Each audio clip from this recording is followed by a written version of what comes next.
नमस्कार, मैं हूं सुशील शर्मा और आप देख रहे हैं हमारा खास डिबेट शो मिलकर मांगेंगे जवाब। आज हम बात प्रदेश में लागू होने वाले यूनिफॉर्म सिविल कोड यानी यूसीसी पर करेंगे। इसको लेकर सरकार पूरी तरह से तैयार है। राज्य स्तरीय कमेटी भी बनाई जा रही है और दिवाली तक इसे लागू भी कर दिया जाएगा। अब इस पर सियासत भी शुरू हो गई है। मुख्यमंत्री डॉक्टर मोहन यादव ने कांग्रेस पर तंज कसा तो विपक्ष ने भी सरकार की मंशा पर सवाल खड़े कर दिए हैं। इसी मुद्दे से जुड़े हैं कई बड़े सवाल जिस पर मिलकर मांगेंगे जवाब। लेकिन सबसे पहले देखिए हमारी एक खास रिपोर्ट। गुजरात और उत्तराखंड के बाद अब मध्य प्रदेश में समान नागरिक संहिता यानी यूसीसी लागू करने की तैयारी है। मुख्यमंत्री डॉक्टर मोहन यादव ने गृह विभाग को इसकी जिम्मेदारी सौंपी है। अब विभाग राज्य स्तरीय कमेटी के जरिए समान नागरिक संहिता का ड्राफ्ट तैयार करने के लिए सबसे पहले गुजरात और उत्तराखंड के यूसीसी मॉडल का अध्ययन करेगी। ड्राफ्ट तैयार होते ही इसे कैबिनेट में पेश किया जाएगा। इसी साल दिवाली से पहले प्रदेश में यूसीसी लागू किया जा सकता है, लेकिन मध्य प्रदेश में इसे लागू करने में सामाजिक संतुलन की सबसे बड़ी चुनौती बनेगी। इन चुनौतियों में मुख्य रूप से आदिवासी समुदायों की परंपरा शामिल है। मुख्यमंत्री डॉक्टर मोहन यादव ने कहा, अभी कुछ फांस बाकी है और कांग्रेस की सांस बाकी है। देश के साथ प्रदेश भी यूसीसी की ओर बढ़ रहा है। अभी कुछ और फांस बाकी है और कांग्रेस की थोड़ी सांस बाकी है, क्योंकि ये सांस अटकी है उन सारे कारणों से जिसने देश ने कीमत चुकाई है। कॉमन सिविल कोड की तरफ भी देश बढ़ रहा है और प्रदेश बढ़ रहा है हमारे उस भाव की तरफ से।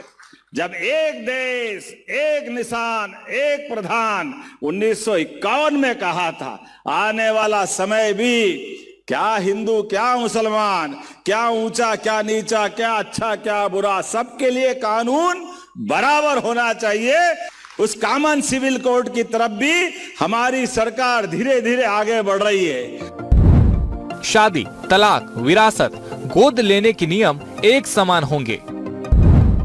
सभी धर्मों के अलग अलग पर्सनल लॉ खत्म हो जाएंगे।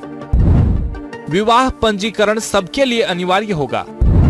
विवाह के लिए न्यूनतम आयु समान होगी। तलाक के कानूनी आधार सभी के लिए एक होंगे। बहु विवाह पर रोक लगेगी। बेटियों को पिता की संपत्ति में बराबर अधिकार मिलेगा। महिलाओं को समान अधिकार मिलेगा। संपत्ति और उत्तराधिकारी में एक रूपता होगी।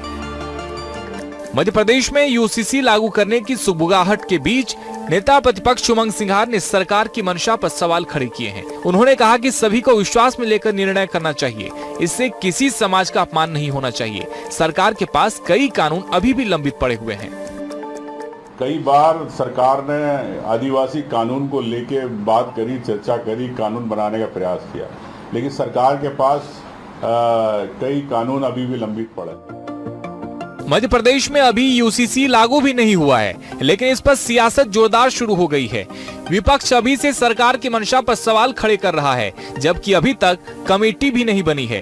कमेटी आगे दूसरे राज्यों के मॉडल की स्टडी करेगी और इसके बाद तमाम रिपोर्ट के आधार पर ड्राफ्ट तैयार होगा। ये ड्राफ्ट कैबिनेट से पास होकर विधानसभा पहुंचेगा, यानी कि अभी एक लंबा समय है और सरकार ने दिवाली तक का टारगेट भी सेट कर दिया है। सरकार की तेजी के मद्देनजर कांग्रेस ने अभी से अपनी सियासत को तेज कर दिया है। भोपाल से बीएसटीवी के लिए मनोज राठौड़ की रिपोर्ट। मध्य प्रदेश देश का तीसरा राज्य बनने की तरफ है जहां पर समान नागरिक संहिता यूनिफॉर्म सिविल कोड लागू करने की तैयारी शुरू कर दी गई है और इसके लिए एक कमेटी भी बनाई जा रही है। बहरहाल इसको लेकर विवाद तो स्वाभाविक रूप से होना ही है। जिस तरीके के आरोप विपक्ष के नेता ने लगाए हैं कि सभी लोगों से राय लेकर इस पर काम करना चाहिए, इसी पर हम चर्चा करेंगे और समझने की कोशिश करेंगे। मेरे साथ एक खास पैनल मौजूद है। स्टूडियो मेरे साथ मौजूद है वरिष्ठ पत्रकार राजनीतिक विश्लेषक विनोद तिवारी जी और कांग्रेस के प्रवक्ता स्वराज सिंह बघेल, और ऑनलाइन जुड़े हुए हैं बीजेपी प्रवक्ता प्रियंका दुबे जी, और हमारे साथ उज्जैन से जुड़े हुए हैं स्वास्तिक पीठ के पीठाधीश्वर डॉक्टर अवधेश पुरी जी। सबसे पहले डॉक्टर अवधेश पुरी जी, आप ही से समझना चाहूँगा, यदि मध्य प्रदेश सरकार गुजरात और उत्तराखंड के बाद मध्य प्रदेश में भी यदि यूनिफॉर्म सिविल कोड लागू होता है तो इससे क्या बदलाव आएगा और विपक्ष को इस पर आपत्ति क्यों है? देखिए, मैं जहां तक मानता हूं कि ये अभी लागू हो रहा है, ये तो बहुत पहले लागू हो जाना चाहिए था। ये बहुत शुभ संकेत है, बहुत शुभ संदेश है, क्योंकि एक विधान और एक कानून वाली जो बात है अपने आप में बिल्कुल सही है। स्वतंत्रता के बाद देश को जिस ढर्रे पर चलना चाहिए था वहां तक पहुंचने में एक लंबा समय निकल गया है, ये हम देख पा रहे हैं। आज भी अगर यह कानून आ जाता है तो मुझे लगता है कि ये बहुत ही शुभ होगा। और रही विरोध की या विवाद की बात, तो विवाद हालांकि इसमें कुछ है नहीं। कांग्रेस को भी चाहिए कि बड़े प्रेम के साथ इसका नहीं, नेता प्रतिपक्ष ने यह बात कही है कि सभी को विश्वास में लेकर इस पर काम करना चाहिए। हाँ, तो अच्छी बात है ना। हाँ, तो बिल्कुल ठीक है, विश्वास में लेकर के तो करना ही चाहिए, इसमें कोई गलत भी नहीं कहा है। अगर इतना कहा है तो विश्वास में लेकर करना चाहिए। अच्छा काम है, शुभ कार्य है, स्थायी काम है, और इसको बिना किसी विघ्न के निर्बाध रूप से ये हो जाए, ऐसा कुछ प्रयास करना चाहिए। लेकिन ये आना जरूर चाहिए, ये हमारी तो बहुत पुरानी डिमांड है, आज की नहीं, और ये तो पूरा देश चाहता है। अगर मध्य प्रदेश तीसरे नंबर पर इसमें सक्रिय हो रहा है तो मैं तो बहुत बहुत शुभकामनाएं दूंगा मुख्यमंत्री जी को कि कम से कम इतने अच्छी पहल वो इस समय कर रहे हैं। और यूनिफॉर्म सिविल कोड अगर ला रहे हैं मध्य प्रदेश में तो बहुत ही शुभ संदेश है, बहुत अच्छी बात है, अवश्य लाना चाहिए। जी अवधेश जी, बिल्कुल ठीक है जी, आपने अपनी बात रखी। मैं स्वराज आपसे समझना चाहूँगा, ये पहली बात तो ये है कि इस कानून को संसद ने मंजूरी दी है और इसको सभी राज्यों को लागू करना चाहिए। संसद में आपके प्रतिनिधि भी हैं, पूरे देश का प्रतिनिधित्व है वहाँ पर, फिर भी आपकी पार्टी सदन के बाहर क्यों आपत्ति करती है? आपत्ति के क्या कारण हैं, इसको जानने के लिए सबसे पहले तो सर हमको ये समझना पड़ेगा कि अनुच्छेद 44 जिसके तहत यूनिफॉर्म सिविल कोड की स्थापना की गई संविधान में, वो ठीक रूप से कहता क्या है। अंग्रेजी के माध्यम में मैं बताऊंगा कि उसमें लिखा है आर्टिकल 44 में कि the state shall endeavour to provide and secure for its citizens a uniform civil code throughout the territory of India. अब आप इसको डायरेक्टिव प्रिंसिपल्स में जाके अगर ढूंढेंगे सर, तो उसमें एक शब्द पे आपका जोड़ जाएगा जो कि है through out the territory of India. इसका मतलब संविधान के जो रचयिता थे उनके मन में यह था कि जब भी यूनिफॉर्म सिविल कोड आए उसकी कल्पना पार्लियामेंट के माध्यम से आनी चाहिए। अलग अलग स्टेटों को यह पावर संविधान ने दी नहीं है। आप कॉन्करेंट लिस्ट 7वें शेड्यूल में अगर आप जाके देखेंगे तो कॉन्करेंट लिस्ट पर्सनल लॉज को जरूर कहती है कि इस पे स्टेट गवर्नमेंट भी कानून बना सकती है, लेकिन यूनिफॉर्म सिविल कोड अपने आप में एक अलग मुद्दा है। और अगर उसका आपको पूरे देश में लाना है तो यह केवल और केवल पार्लियामेंट के माध्यम से किया जा सकता है। और यदि कोई नेता यह बात आज कहते हैं कि मध्य प्रदेश अपना यूसीसी कानून लाएगा तो वह असंवैधानिक होगा, जैसे कि उत्तराखंड का भी कानून असंवैधानिक है। इसके अलावा सर मैं आपको दूसरे कुछ एंगल से भी इसकी बातों को समझाना चाहूंगा। संविधान में यूसीसी की बात तो जरूर है, लेकिन संविधान आर्टिकल 25 के तहत आदमी को एक धर्म को मानने की अपने तरीके से आजादी देता है, और आर्टिकल 29 के तहत अपनी कल्चरल आइडेंटिटी को भी बचाने की आजादी देता है। अब आप देखें तो जितने भी पर्सनल कानून हैं हमारे सामने, चाहे वो हिंदुओं के हो, चाहे क्रिश्चियन के हो, चाहे मुसलमानों के हो, ये सारे कानून अपनी वैधता रिलीजियस टेक्स्ट से यानी धार्मिक किताबों से ट्रेस करते हैं। तो आप समझिए कि अगर आप इसमें एकदम से कल को बदलाव कर देते हैं तो इसमें कुछ मौलिक अधिकारों का हनन होने का भी खतरा है। यह मेरा पहला संविधान के एंगल से आर्ग्यूमेंट है सर। जी प्रियंका जी, आपने स्वराज को भी सुना, कांग्रेस की तरफ से उन्होंने जो बात कही है, और मध्य प्रदेश सरकार की इस तैयारी पर भी उन्होंने सवाल उठाए हैं और बल्कि असंवैधानिक ही कहा है। क्या कहेंगे प्रियंका जी?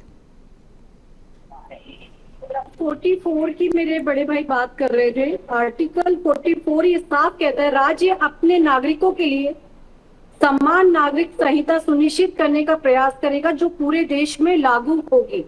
मेरे पूरे देश में संविधान लागू है, सर्वप्रथम संविधान आता है। उस संविधान में ये स्पष्ट किया गया है कि हम पंथ निरपेक्ष बन करके रहेंगे। सबको अपने धर्मों को मानने की स्वतंत्रता रहेगी, ये स्पष्ट है। तो यूसीसी उसका उल्लंघन तो कदापि नहीं करता, क्योंकि यूसीसी प्रेम्बलम में किसी भी प्रकार का परिवर्तन नहीं करता। अब मेरे बड़े भाई ने आर्टिकल 44 की जब बात करी है, जब राज्य की बात आती तो आर्टिकल 44 का सब आर्टिकल्स या कहते हैं सब क्लॉज 4 ये कहता है कि राज्य अपने नीति निर्देशक तत्वों के आधार पर यूसीसी को लागू करने की स्वतंत्रता रखता है। हमारे प्रदेश में शांति कायम रहे, समान नागरिक रहे, समान अधिकारों का पालन हो और साथ ही साथ अपने कर्तव्यों का भी वो पालन सुनिश्चित तौर पे कर सके, इसके लिए हम यूसीसी को लागू कर सकते। जितने हम सचेत अपने अधिकारों को लेकर के हैं, उससे कहीं ज्यादा हमें सचेत रहना चाहिए अपने कर्तव्यों को लेकर के, तभी हम देश के प्रति कर्तव्यनिष्ठ बन सकते हैं, वो मस्ट होना चाहिए। तो इसके लिए मैं आपको 44 का जो आपको एक थोड़ा सा कंक्लूजन थोड़ा सा दिक्कत दे रहा था, मैं उसको क्लियर कर दूं। आर्टिकल 25 एंड आर्टिकल 26 की मेरे बड़े भाई ने चिंता करी, तो आर्टिकल 25 और 26 तब तक ही वैलिड है जब तक कि वो आर्टिकल 21 का कहीं से भी वायलेशन नहीं करता।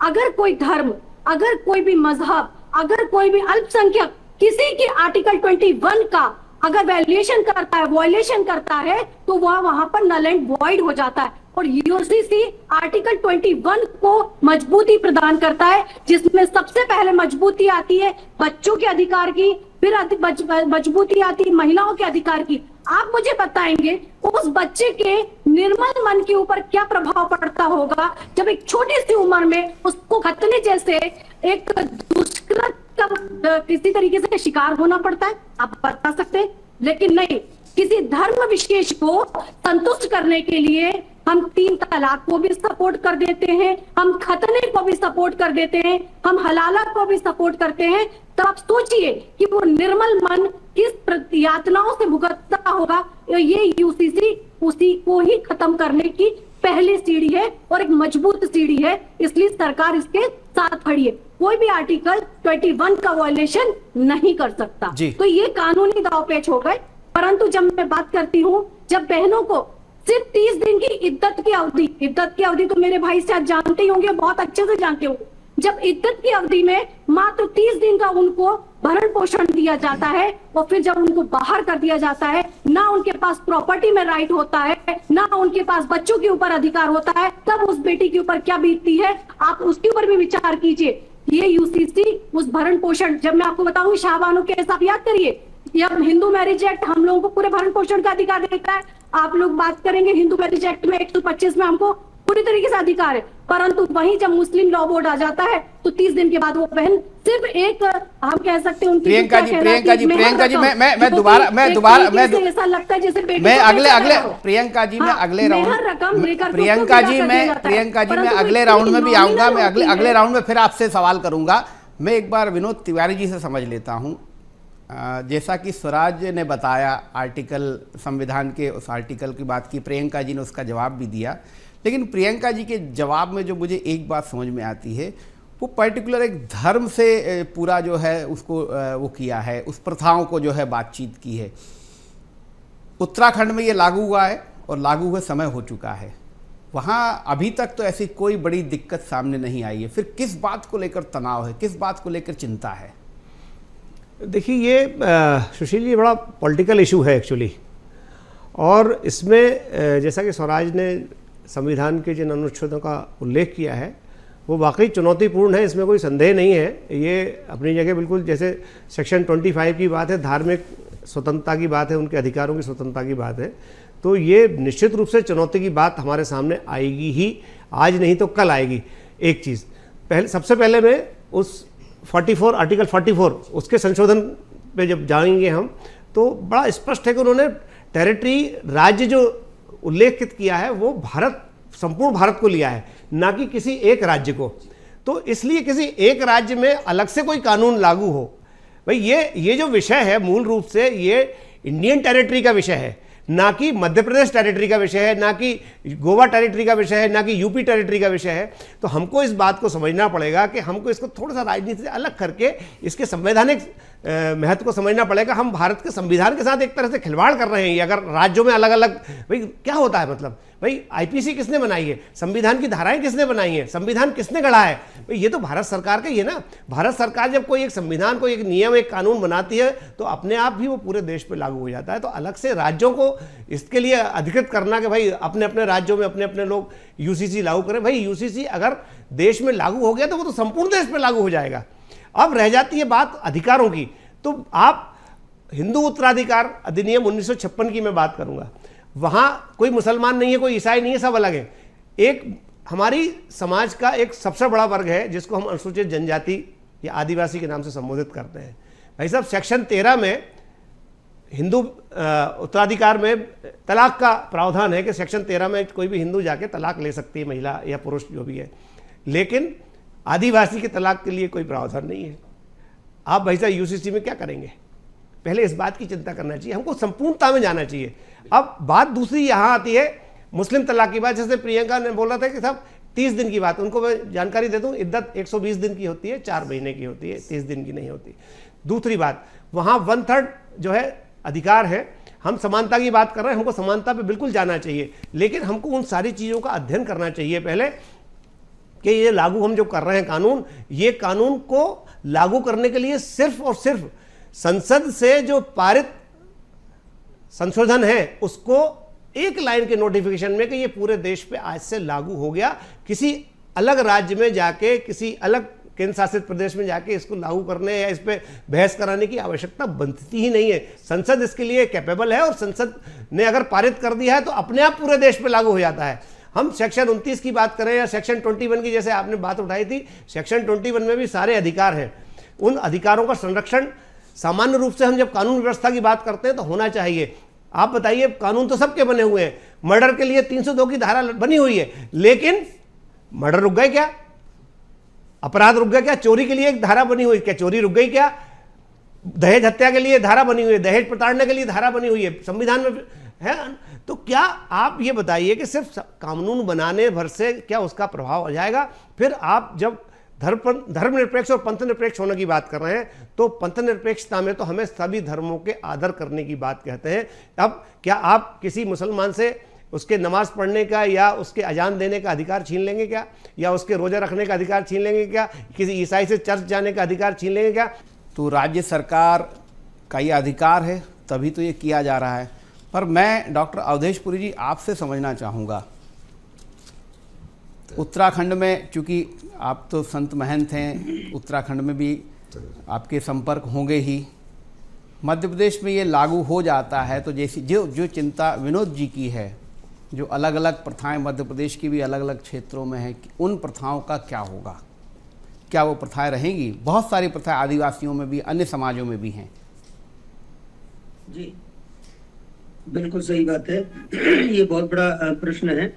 सबसे पहले तो मैं पूर्व वक्ता जो भी बोल रहे थे उनकी इस बात का जरूर समर्थन करूंगा कि ये कानून केंद्र सरकार का कानून है और एक लाइन में केंद्र सरकार को ये कह देना चाहिए ये कानून आज से लागू होता है, ठीक है, लागू हो जाएगा, हाँ, इसमें कोई संदेह नहीं है। और रही बात अंदर की, जैसे धर्मनिरपेक्षता की बात अभी चली, तो धर्मनिरपेक्षता का मतलब ये है कि प्रत्येक धर्म अपने आप में निरपेक्ष है। निरपेक्ष का तात्पर्य होता है निर्लिप्त है, जैसे एक दूसरे धर्म से उसको किसी को कोई आपत्ति नहीं है, आपत्ति नहीं होनी चाहिए। हमारी जो आंतरिक स्वतंत्रता है, हमारी जो मौलिक स्वतंत्रता है धर्म को लेकर के, पंथ को लेकर के, संविधान उसमें कोई भी किसी भी प्रकार का हस्तक्षेप नहीं करेगा। ये धर्मनिरपेक्षता है। ऐसा नहीं है कि सभी धर्म जो है वो खत्म हो जाएंगे और एक ही धर्म का पालन होगा। एक धर्म का पालन नहीं होगा। धर्मनिरपेक्षता का तात्पर्य है कि हम अपने अपने धर्मों का पालन, अपने अपने संप्रदायों का, अपने अपने पंथों का, जिन शब्दों का उपयोग वहां संविधान में किया गया है, उनका पूरी स्वतंत्रता के साथ पालन करेंगे। किसी धर्म से कोई भी राग द्वेष हम नहीं करेंगे, कायदा ये कहता है। अब बात रही कि इसके साथ धार्मिक भावना तो एक भावना हुई, लेकिन हमको चूंकि देश भी चलाना है और देश में एक समन्वयता की स्थिति बनी रहे, इसका भी हमको बहुत ध्यान रखना पड़ेगा। तो इसके लिए आवश्यक है कि समान दृष्टि से देख सकें, समान दृष्टि से कुछ चीजें उन पर लागू की जा सके, तो उसके लिए ये प्रयास चल रहा है। वो मुझे लगता है कि बहुत अच्छा है। और जहां जहां चाहे गुजरात की हम बात करें या तो हम उत्तराखंड की बात करें, जहां जहां इसको लागू मालूम किया भी गया है, तो वहां अभी कोई ऐसी किसी प्रकार की समस्या आई नहीं है जिन आशंकाओं को लेकर के हम वर्तमान समय में आशंकित हैं। जी तो ये स्वराज, सब मुझे लगता है वही होना बात चाहिए। मैं भी आपसे समझना चाहूँगा कि चूंकि जब उत्तराखंड में लागू हुआ, शुरुआत में जरूर इसको लेकर विरोध हुआ था, लेकिन लागू होने के बाद ऐसी बड़ी बिगड़ती हुई स्थिति नहीं देखी गई, ना बहुत ज़्यादा इसके कुपरिणाम कह लें या दुष्परिणाम नहीं आए हैं। फिर कांग्रेस मध्य प्रदेश में इस बात को लेकर क्यों आशंकित है? सर, मैं सबसे पहले प्रियंका मैडम की बात को लेते हुए इस बात का जवाब देना चाहूँगा कि प्रियंका मैडम ने एक्चुअली संविधान थोड़ा बहुत ऊपर से तो पढ़ लिया, पर इन्होंने ढंग से उसको समझा नहीं कि उसमें जो राज्य लिखा है वो राज्य सरकार नहीं है, वो राज्य स्टेट के लिए बोला जाता है, यानी सरकारों के लिए। और जैसी टेरिटरी ऑफ इंडिया उसमें शब्द आ जाता है तो वो सिर्फ केंद्र सरकार का रह जाता है। तो मेरा सर ये कहना है कि भले उत्तराखंड में इन्होंने कुछ राजनीति के चलते, कुछ ध्रुवीकरण कराने के चलते उसको लागू कर दिया है, लेकिन वो कंप्लीटली असंवैधानिक है, अनकॉन्स्टिट्यूशनल। उससे पैदा होने वाली दिक्कतों की बात तो उसकी संवैधानिकता के ऊपर बात करने के बाद जन्म लेती है। मैं तो आपको निप इन द बड कह रहा हूं, मैं तो कह रहा हूं कि एट द आउटसेट ही वो चीज गलत है, उसके बाद वो आती है कि वो उसका परिणाम क्या है, लोग उसको कैसे देख रहे हैं, नहीं देख रहे हैं, वो सब बाद की बात है। मैं तो कह रहा हूं कि उत्तराखंड के पास या मध्य प्रदेश के पास ये पावर ही नहीं है। और मेरे कई साथी यहाँ पे गोवा की भी बात कर रहे हैं कि गोवा में, तो गोवा के विषय में मैं ये बता दूं कि गोवा में यूनिफॉर्म सिविल कोड जिसको बोला जा रहा है, जिसको मोदी सरकार अलग अलग प्रोपोगेंडा के थ्रू यूनिफॉर्म सिविल कोड बता रही है, वो एक्चुअली यूनिफॉर्म है ही नहीं। आप देखेंगे तो उसमें कुछ ऐसे अलग अलग तरीके के वो दिए हुए हैं प्रावधान, जैसे कि अगर किसी हिंदू महिला, ये हिंदुओं के लिए है खासकर उस गोवा कोड में, अगर कोई हिंदू महिला का 25 साल की उम्र तक कोई बच्चा ना हो या 30 साल की उम्र तक कोई बेटा ना हो, तो ऐसा व्यक्ति बाईगैमी मतलब दोबारा एक और शादी कर सकता है। तो ये क्या ये यूनिफॉर्म सिविल कोड गोवा में है वैलिड? ये कोई यूनिफॉर्म सिविल कोड नहीं है, वो गोवा सिविल कोड है। उसको यूनिफॉर्म सिविल कोड कह के गलत। स्वराज ठीक है, आप बहुत अच्छे से एक्सप्लेन कर रहे हैं, पर आप सीधी बात ये बताइए कि क्या सेंट्रल गवर्नमेंट पूरे देश में एक साथ लागू करती तो आप सहमत थे, आपकी पार्टी सहमत थी? अब मैं उसके अगर ये सवाल मेरे सामने रखेंगे तो सर मुझे उसके और कुछ एंगल भी आपके समक्ष खोलने पड़ेंगे। जी, जैसे अब मैं बस ये समझना चाह रहा हूं कि आपकी एक जो बड़ी आपत्ति आ रही है वो राज्यों द्वारा अलग अलग समय में लागू किए जाने को लेकर आ रही है, तो क्या आप इस समान नागरिक संहिता का पक्ष इस आधार पर लेते हैं कि केंद्र एक साथ लागू करे, या समान नागरिक संहिता लागू ही नहीं होना चाहिए, उसमें आपका क्या वो है? अगर कांग्रेस सामान्य नागरिक संहिता के पक्षधर ना होती तो वो आर्टिकल 44 को कभी संविधान में जगह ही ना देती। सर, पक्षधर कांग्रेस है, लेकिन आज के देश में 72% लोग साक्षर हैं, शिक्षित नहीं हैं। यूनिफॉर्म सिविल कोड एक ऐसा कानून है जो एक मैच्योर डेमोक्रेसी, एक समझदार लोकतंत्र का कानून है, जिसमें लोग इस चीज की वैधता को समझें। स्वराज, मैं समझ गया कि प्रियंका जी अभी भारतवर्ष तैयार नहीं है समान नागरिक संहिता के लिए। आपकी पार्टी, आपकी सरकार बहुत जल्दबाजी कर रही है क्योंकि हम शिक्षित नहीं है, अभी साक्षर हुए हैं। जिस पार्टी के प्रवक्ता मेरे साथ बैठे हुए हैं, कांग्रेस पार्टी, ये तो 370 आर्टिकल को खत्म करने के लिए भी तैयार नहीं थे, परंतु हुआ, देश ने आत्मसात किया। और जिस पार्टी के प्रवक्ता कांग्रेस की तरफ से जो बैठ के बोल रहे, इन्होंने खुद ने सदन में कहा था कि देश जल उठेगा, परंतु कहीं धुआं भी नहीं उठा। 370 खत्म हुआ और बिल्कुल आराम से खत्म हुआ। आज लाल चौक पे वहां तिरंगा लहराता है, देखिए, और गर्व से हम सभी लोग कहते हैं एक देश एक प्रधान एक निशान। तो अब एक संविधान में क्या समस्या है? दूसरी चीज, जो अलग अलग पर्सनल लॉ बोर्ड्स बनाए गए, वो पहले तो नहीं थे, बाद में बनाए गए। इसका मतलब पहले तो यूसीसी था, बाद में आप लोगों ने प्रिविलेज अपने अपने अधिकार देते चले गए क्योंकि आपको तुष्टीकरण की राजनीति करनी थी। तीसरी चीज, हम उन लोगों के ऊपर प्रतिबंधित करना चाहते हैं जो 4 शादियां करते हैं और नेता प्रतिपक्ष बन करके बात करते हैं महिलाओं के अधिकारों की। तो कैसे संभव होगा? उमंग सिंगार जी इसका ज्वलंत उदाहरण है, आप देख सकते हैं। तो मेरे से आप मुंह मत खुलवाइए, क्योंकि किस तरीके से आप लोगों ने कानून की आपातकाल लगा के धज्जियां उड़ाई थी वो भी हमें मालूम है। तो आप लोग कितने लोकतांत्रिक और कितने संवैधानिक हैं ये हमें बहुत अच्छे से मालूम है। और आप लोगों ने जो सब आर्टिकल्स ऐड कर करके जिस तरीके से तुष्टीकरण करते चले गए, अब ये गाज उस पे गिरने वाली है। तो तैयार रहिए, बिल्कुल देश तो तैयार प्रियंका जी, प्रियंका जी, आप भी तैयार हो जाइए। प्रियंका जी, मेरे पास समय का बहुत अभाव। विनोद जी, लास्ट 30 सेकंड में आपके फाइनल कमेंट। आपने सबको सुना, क्या है?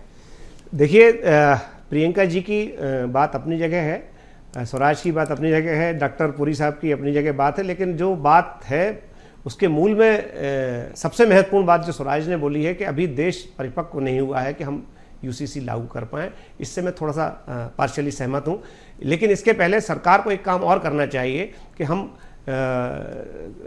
जिन पर्सनल लॉ बोर्ड की और अल्पसंख्यक आयोग की और इन सब की बातें करते हैं, तो सरकार को ये यूसीसी लागू करने के पहले इन सबको ख़त्म कर देना चाहिए था, उसके बाद लागू करते तो बात समझ में आती। आज ये बताइए कि देश में बहुत सारी वक्फ प्रॉपर्टी है, बहुत सारे वक्फ कानून के तहत अदालतों में केस चल रहे हैं, उन सबको अलग करना चाहिए था। है आपके निकाह का सिस्टम अलग करना चाहिए था। जब पंजीयन की अनिवार्य विवाह पंजीयन कर दिया तो निकाह खत्म कर देना चाहिए। विनोद जी, मेरे पास समय का बहुत अभाव है, समय लगभग पूरा हो चुका। आप सबका बहुत बहुत धन्यवाद।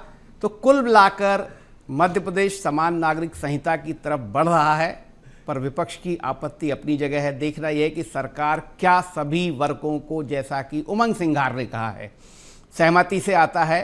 समिति बनेगी तो स्वाभाविक है सबकी सहमति लेने का प्रयास किया ही जाएगा।